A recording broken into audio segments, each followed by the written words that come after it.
quelle stratégie mettre en place suite à l'obtention d'un 4.3 à la notice de votre mémoire d'expertise comptable. Bonjour à tous, aujourd'hui je vais répondre à cette question.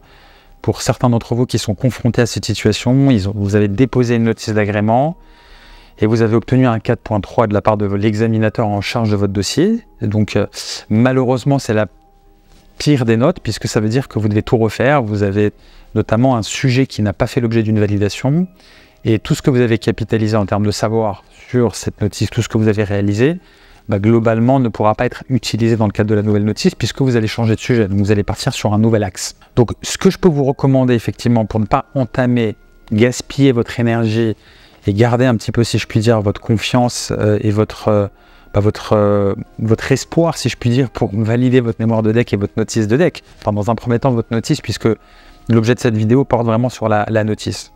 Donc c'est forcément de commencer par le bon sujet. Et le bon sujet, c'est un sujet qui va apporter de la valeur à la profession, qui est novateur, donc qui n'a pas été abordé par d'autres mémoires, ou du moins qui va aborder un sujet avec une nouvelle perspective. Et troisièmement, un sujet qui est légitime par rapport à votre parcours, par rapport à vos expériences passées, vos expériences, vos cas pratiques, ce que vous avez pu vivre sur le terrain avec vos clients, et qui va apporter une forme de légitimité dans la rédaction de votre mémoire et qui vous rendra, si je puis dire, aussi plus à l'aise dans le cadre de la partie empirique de votre mémoire et dans la défense, dans la soutenance de votre mémoire, puisque forcément, c'est un sujet que vous connaissez d'un point de vue pratique. Donc assurez-vous de respecter ces éléments-là, ce qui à mon sens est absolument important, parce que si vous obtenez une deuxième fois un 4.3, vous risquez d'être démoralisé et de laisser tomber, ce qui serait vraiment dommage.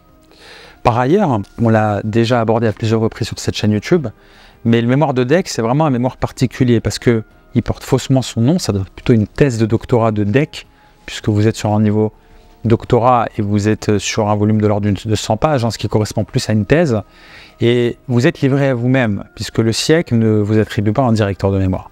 Donc ce qu'on vous recommande, c'est soit de faire appel à un coach, soit de faire appel à un rédacteur spécialisé qui va vous épauler, qui va vous aider dans la rédaction de votre mémoire. C'est ce que nous proposons. D'accord ? C'est ce que je vous recommande pour ces deux raisons-là. À la fois la technicité de la notice, la technicité ne serait-ce que du choix du sujet, et puis le temps que ça prend, et puis le niveau d'exigence et les enjeux qu'il y a derrière, bien évidemment. Et puis au-delà de ça, c'est des processus longs. La validation d'une notice, le jury a jusqu'à 2 mois pour vous répondre.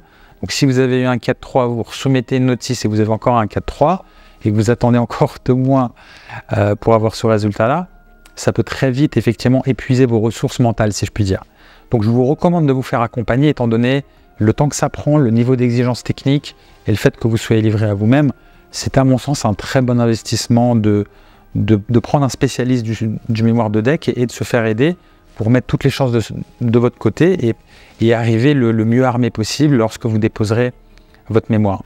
Un spécialiste du DEC, certes, ça coûte un petit peu d'argent, mais ce que ça vous coûte par rapport au temps que ça vous fait gagner, c'est une question qui convient de se poser, étant donné le niveau de technicité, le niveau de maîtrise qui est requis derrière.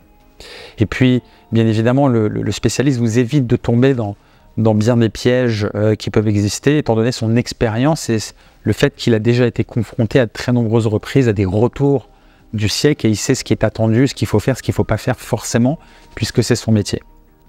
Donc voilà, principal conseil, c'est vraiment de bien réfléchir cette fois-ci au sujet. Ne soyez pas seul, ne travaillez pas de manière isolée. Ne serait-ce que le choix du sujet doit prendre un certain temps.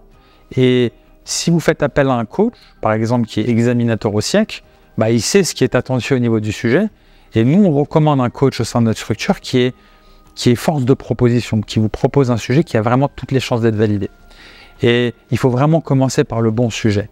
Après, si on a un 4.2 ou un 4.1, 4.1, il n'y a pas de question, on peut rédiger le mémoire. 4.2, on peut aussi rédiger le mémoire, mais on doit remanier, faire quelques ajustements sur la notice. Mais ce qu'on a rédigé, globalement, n'est pas perdu. Et on a travaillé sur un axe, sur un sujet qui n'est pas perdu non plus, puisque ce qu'on a rédigé sur la notice est conservé avec quelques ajustements. Donc c'est beaucoup plus rassurant et c'est beaucoup plus motivant. Voilà, j'espère que cette vidéo vous apportera quelques éclairages intéressants dans l'hypothèse un peu malchanceuse où vous seriez confronté à un 4.3 dans le cadre du dépôt de votre notice. Et je vous souhaite bon courage pour la rédaction de votre notice et la rédaction de votre mémoire de DEC.